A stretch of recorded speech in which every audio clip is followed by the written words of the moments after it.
Bisa, Pak. Pakai mobile bisa. Bisa, Pak. Nah, ini jelas seperti itulah web service. Dia cuma beda di face tampilan, tapi memiliki satu rancangan database yang sama, satu database yang sama. Nah, berarti kalau kita membahas database, ya berarti database itu kenapa Pak diperlukannya kapasitas big data, kan udah ada database. Nah, sekarang saya cuma bedanya di volume ya, cuma bedanya di volume kapasitas dalam penampungan data, kapasitas dalam proses penampungan data dan proses-proses lainnya. Nah, contoh gini, kalau dalam kita membuat database, tolong didengar, Anda pasti pernah buat database. Apa syarat dari buat database? Yo, apa syarat dari pembuatan database? Ada datanya, Pak. Ya, saya juga tahu harus ada datanya. Ada apa syarat dalam pembuatan database? Terus semester 7, masa nggak tahu? Harus ada kode.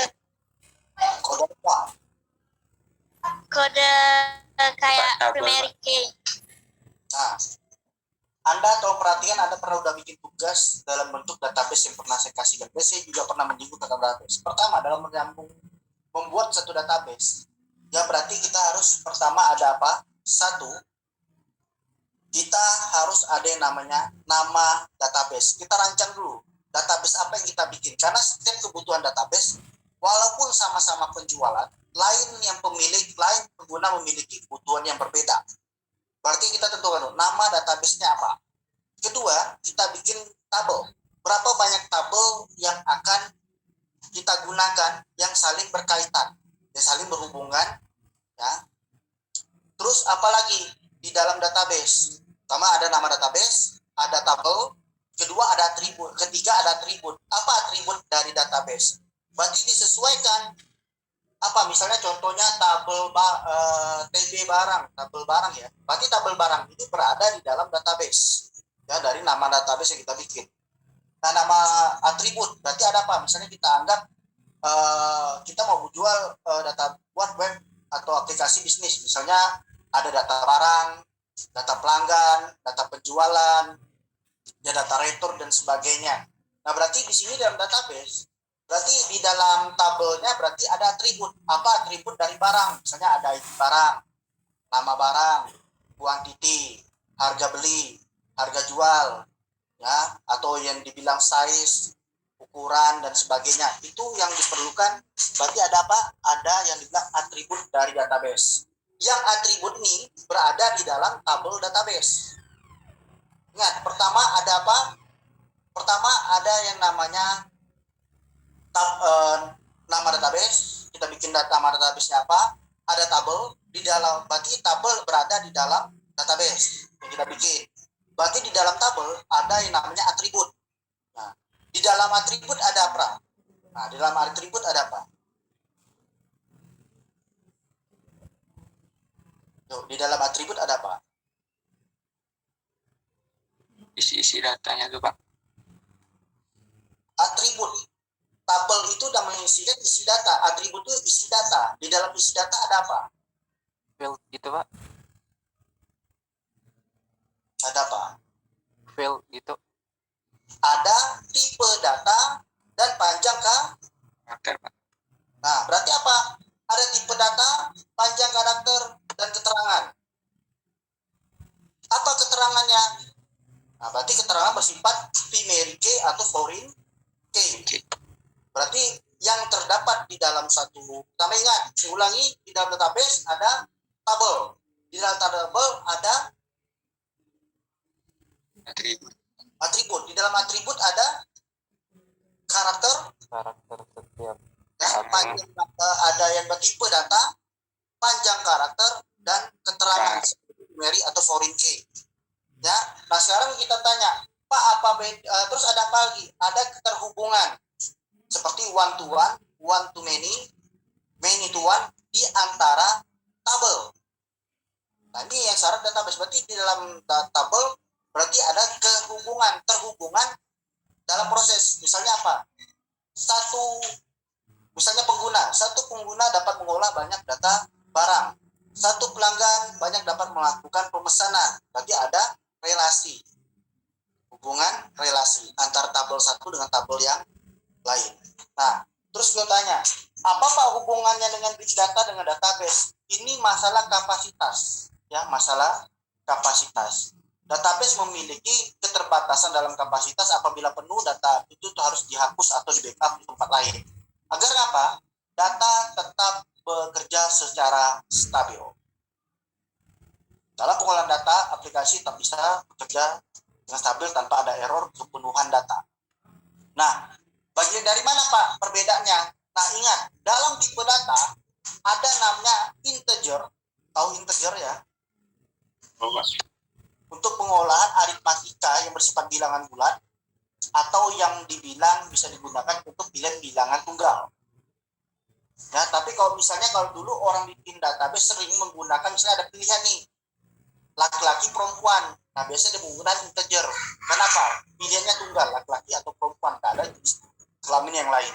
Atau pilihan-pilihan yang lain. Misalnya gelar pendidikan dari SMA sampai S3. Nah, tapi kalau ada pilihan zaman sekarang orang lebih cenderung menggunakan enume.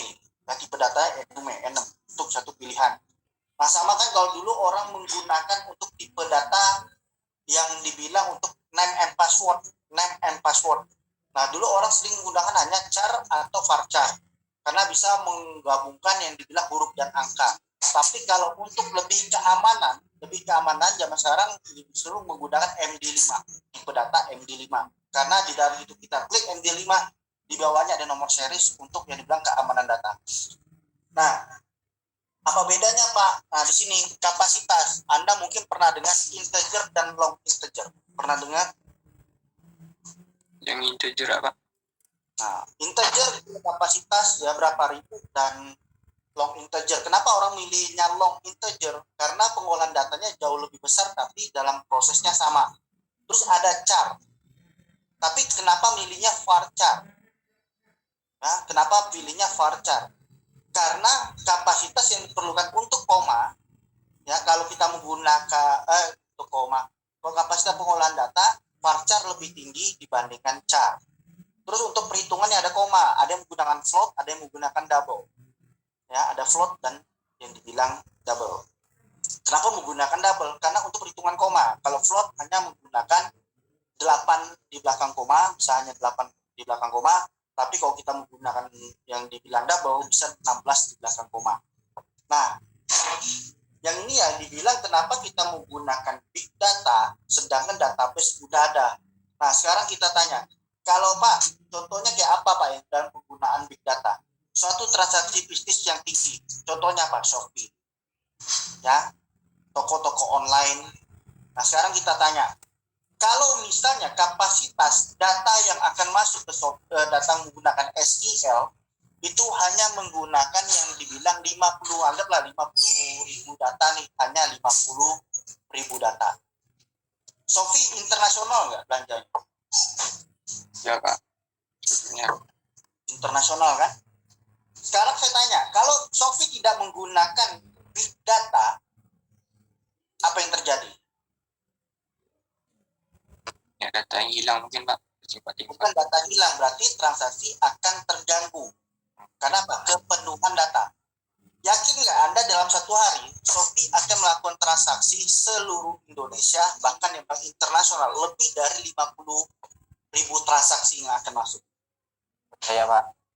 Pasti kan? Pertama gini, Shopee akan include data-data dari toko yang hari-hari update, betul nggak?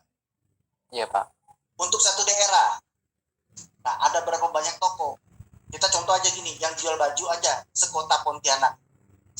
Sekota Pontianak aja ya, bukan sekalbar, tapi kota Pontianak. Berarti ada Pontianak Utara, Pontianak Barat, Pontianak Selatan, Pontianak Timur. Ya. Nah, ada berapa toko baju kalau misalnya masuk? 100 sampai nggak? Bisa Pak. Lebih Bisa ya? Pak. Toko nih misalnya masuk ke Shopee. Sekarang banyak ya orang-orang masuk ke Shopee atau Tokopedia. Sekota Pontianak, satu kota lebih dari 100. Kalau sekalbar 1000 nyampe nggak? Mungkin sampai ya. Satu provinsi Kita ada berapa provinsi? 34. Nah, 32 ya. Nah, itu kok hanya jual baju, jual yang lain, item yang lain cukup penampungan SQL, nggak cukup. Maka diperlukannya big data cuman hanya ya dalam proses yang dibilang kapasitas dalam penampungan dan proses pengolahan data. Nah, big data adalah istilah ya, yang menggambarkan volume besar data, terstruktur maupun tidak terstruktur. Berarti apa? Ada data yang udah ditetapkan, ada data yang tidak ditetapkan. Maka yang dibilang apa? Data yang terstruktur. Berarti yang mengikuti alur sesuai dengan ketentuan atau persyaratan yang sudah ditentukan oleh satu pihak. Nah, terus baik yang tidak terstruktur, datanya tetap bisa masuk, tapi dengan tetap harus ada ketentuan. Harus ada prosedurnya. Dia tetap mengikuti prosedur, tapi datanya bebas. Ya, dalam prosesnya bebas. Ya, yang membayari bisnis sehari-hari. Nah, jadi kalau Anda beranggapan web bisnis atau aplikasi bisnis, jadi jangan hanya bermindset bisnis itu hanya yang dibilang jual beli. Web bisnis itu bukan hanya yang bilang oh bisnis berarti apa? Jual beli. Dunia kesehatan masuk nggak? Masuk, Pak. Nah, sekarang kalau buat bisnis kita anggap wajar lah ya menggunakan big data. Kalau misalnya kita bikin suatu bentuk layanan kesehatan, perlu nggak big data? Perlu, Pak.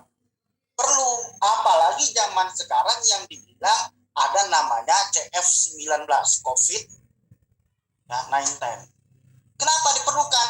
Ini sebenarnya kalau kita mau bikin suatu bentuk aplikasi yang dibilang kesehatan, saya pernah memikirkan dengan kawan-kawan saya orang IT ya, sama kami orang IT ya, kami berpikir dan saya memberikan ide, salah satu ide saya apa yang paling malas orang ke rumah sakit, yaitu ngantri, betul nggak? Betul, Pak. Nah, zaman sekarang BPJS harus dari rujukan puskesmas, lari rumah sakit, ditolak karena penuh. Bagaimana kalau misalnya dibilang orang-orang yang udah sifatnya udah tua, ya berumur tua, wanita hamil dan sebagainya. Nah, kadang-kadang Anda mungkin pernah ngerasa ditolak dari rumah sakit ke rumah sakit. Nah, tapi diperlukannya dalam satu proses big data, dari data puskesmas masuk ke rumah sakit masuk, data dokter masuk, sampai apoteker masuk, sampai perbankan pembayaran masuk. Nah, ini yang diperlukan proses yang dibilang suatu bentuk pelayanan kesehatan. Jadi apa? Bikin yang namanya untuk kesehatan cerdas.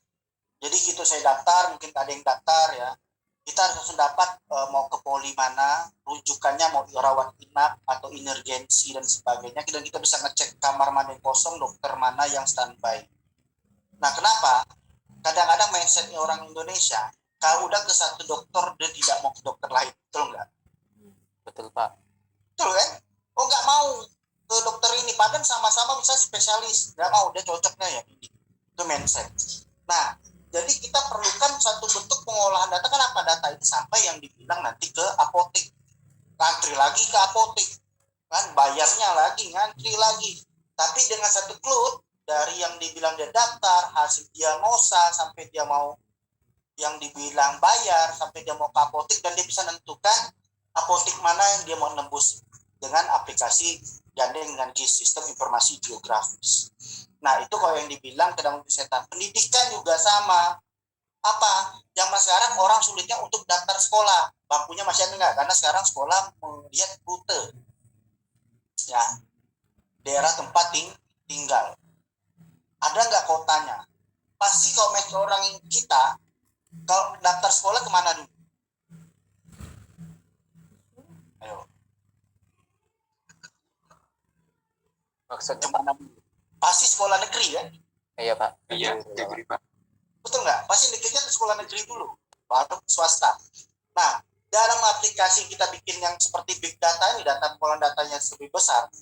Nah, berarti dia bisa lihat gitu anaknya lulus, perencanaan mau masuk mana, karena sekolah pakai region, dia harus bisa lihat, baik sekolah A, sekolah B, sekolah C, negeri, swasta. Dia bisa lihat, oh di sini daya terimanya sekian, nilai yang dibutuhkan sekian dengan tesnya sekian.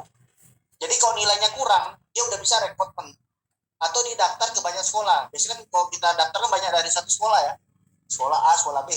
Tapi kalau saat dia tidak lolos di negeri, dia langsung bisa daftar ke sekolah swasta. Kenapa diperlukan big data? Sekarang tanya aja, ada nggak anak daerah yang sekolahnya di kota? Tidak, Pak. Ada, Pak. Banyak kan? Banyak, Iya, Pak. Pak. Sekali. Nah, dengan aplikasi kita bikin dengan big data, penampungannya luas. Jadi apa? Dikumpulkan sekolah sekalbar. Berapa banyak sekolah sekalbar kan? Dari daerah sampai kota. Jadi anak mau pindahan dari daerah ke kota atau dari kota ke daerah, dia mau pindah sekolah, dia langsung bisa lihat kloternya, bisa lihat berapa kapasitas. Nah, terus apalagi yang diperlukan big data, Pak? Contoh-contoh diperlukan data. Tuh yang dilakukan Bang Hari Budi. Mana Bang Hari Budi?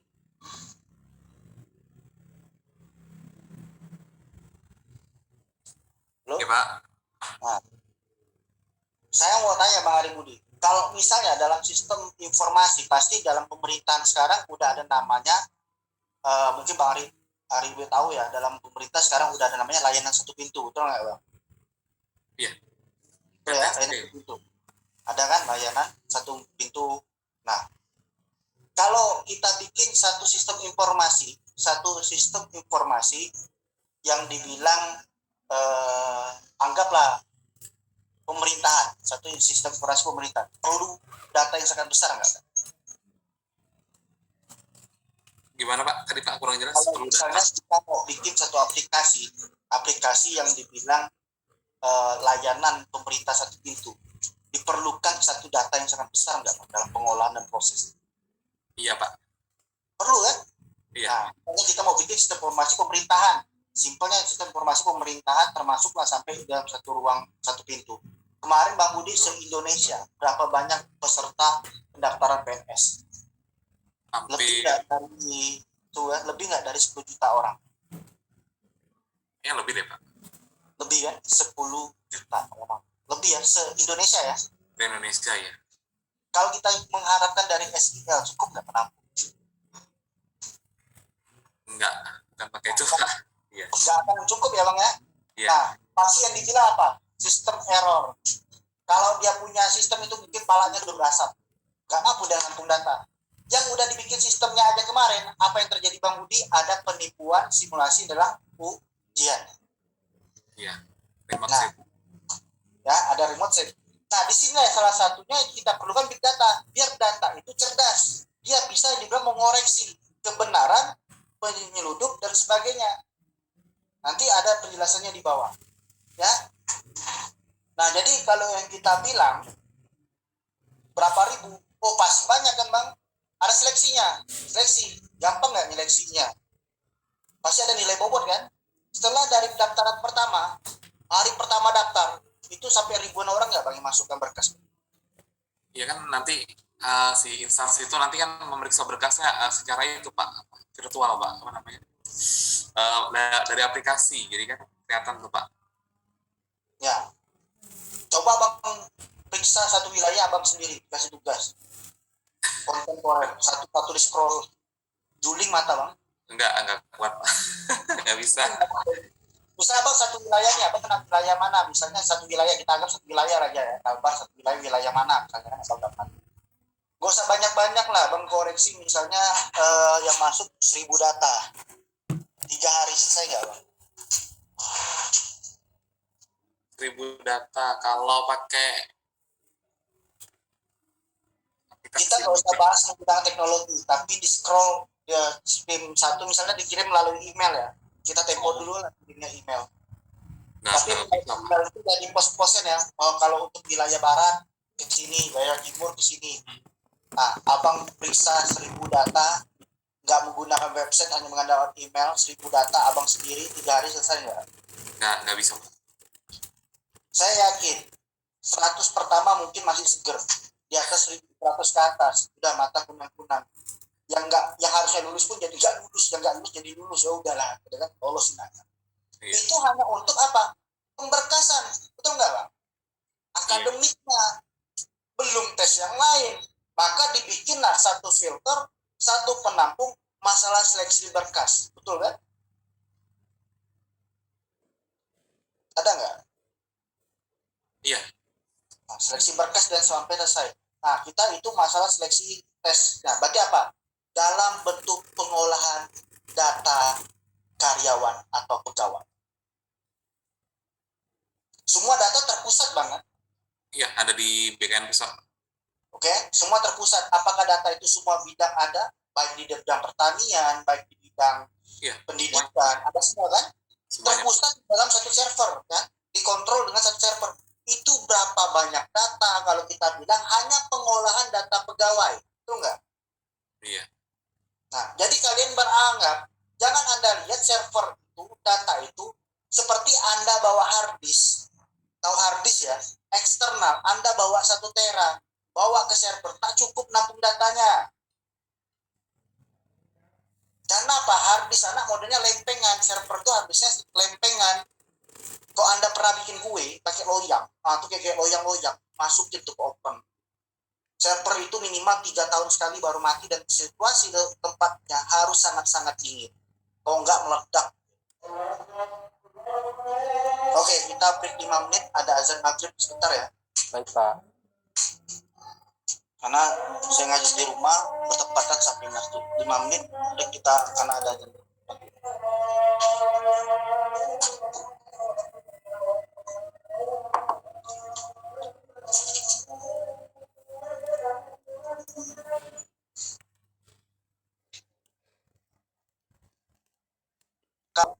Sesuai dengan segmen pasar. Nah, berarti apa kalau dalam bisnis? Dia ada strategi marketing. Kalau DS itu dulu strategi marketing itu biasanya menggunakan MRC. Metodenya MRC, bagaimana suatu pelanggan itu memiliki kepuasan, nilai kepuasan terhadap satu pelayanan dari perusahaan. Nah, jadi ingat, kalau kita membahas masalah bisnis, ya, ada tahapannya. Ada pertama e-commerce. Itu nggak ada e-commerce kan? Pernah belajar e-commerce ya? Bisnis online ya? Belum Pak. Oh, masa semester 7 ada e-commerce? Saya pernah semester 5 soalnya Pak. E-commerce ke Pak? Hah? E-commerce ke?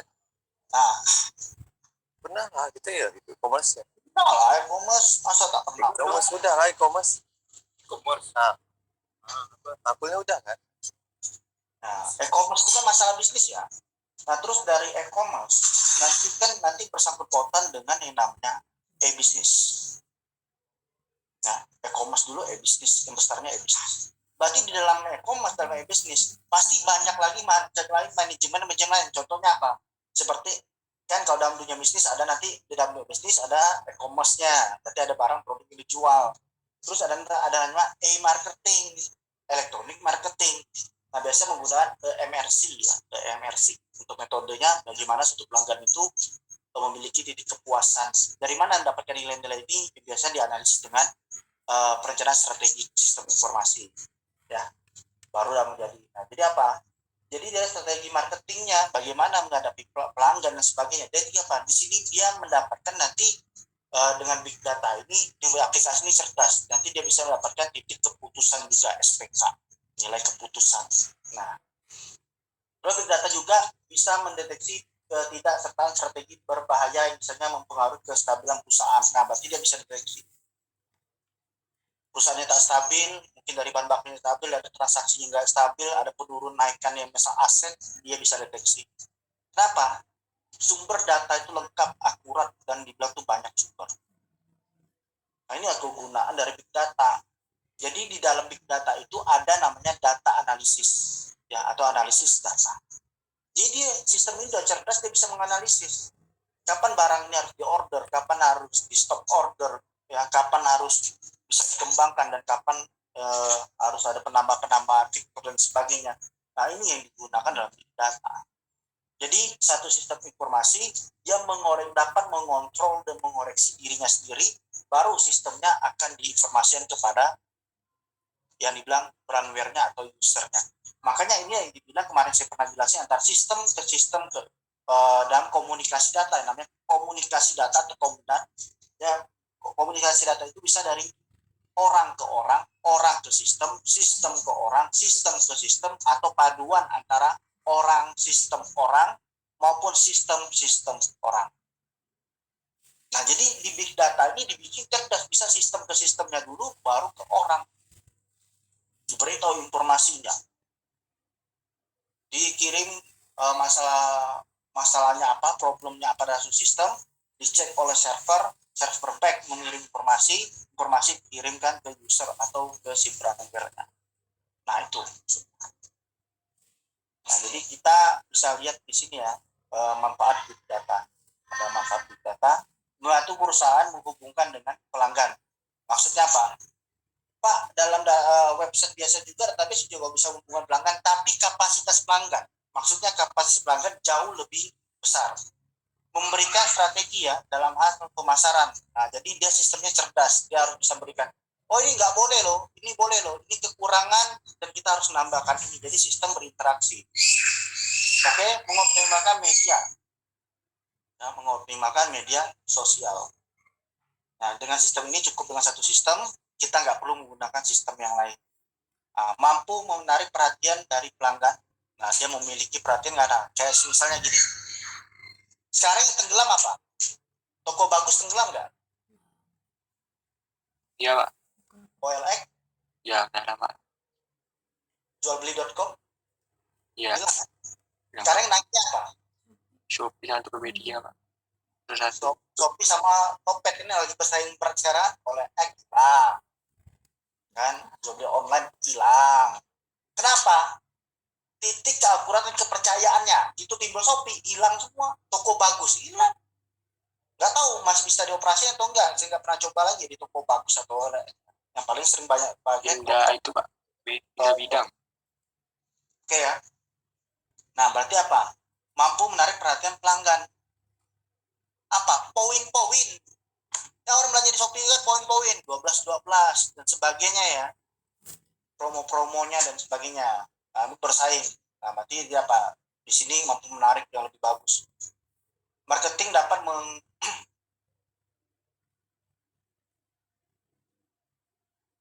dapat memenuhi target bisnisnya. Kenapa? Dia bisa jangkauannya lebih luas dibandingkan yang dibilang cuman mengandalkan web bisnis biasa. Kenapa? Daya tampung pelanggan. Dapat menggunakan dalam proses pengambilan keputusan bisnis. Berarti apa? Ada SPK di dalamnya. Sudah belajar SPK? Apa itu, Pak? Nih, dapat menentukan dalam proses pengambilan keputusan bisnis. Berarti ada apa di sini? Ada SPK, sistem pengambilan keputusan. Adakah mata kuliah tentang SPK kan? Oh, ada, Pak. Nah, maka mata itu bisa juga ambil SPK. Dari mana dapatnya SPK? Jangan bandingin sama data mining ya. SPK dengan data mining beda. SPK data mining beda. Ya, ada satu kerja data mining sama SPK. Pasti ada udah belajar kan data mining. Sudah, Pak. Data mining kan juga salah satu mengambil keputusan dari peluang-peluang ya. Maka urutan data mining itu dari pertama ada basis data, big data, dari basis data larinya big data, habis itu baru ke statistik ya. Ini data basis data, statistik, big data, baru ke data mining. Data warehouse. Nah, ada data warehouse juga, ada. Nah, kalau dulu data mining belajar siapa? Pak Amar atau Pak Sandi Kosa? Pak. Sudah ini, Pak. Pak Amar kan? Ya. Pasti pernah sampai gini. Bagaimana suatu perusahaan atau yang dianggap kafe lah bisa menolak ukurkan dapat mengembangkan usahanya jauh lebih baik. Berarti ada analisis kan, apa kebutuhan dari sebuah kafe agar menarik perhatian dari pelanggan. Itu akan dinilaikan nilai kuantitinya berapa, menjadikanlah satu nilai data peluang, nanti menjadikan nilai keputusan. Oke, sampai sini sudah bisa dipahami. Nanti kita lanjut lagi dalam kerja big data ya di hari Senin mendatang ya. Dan kemungkinan saya akan kasih tugas lagi mungkin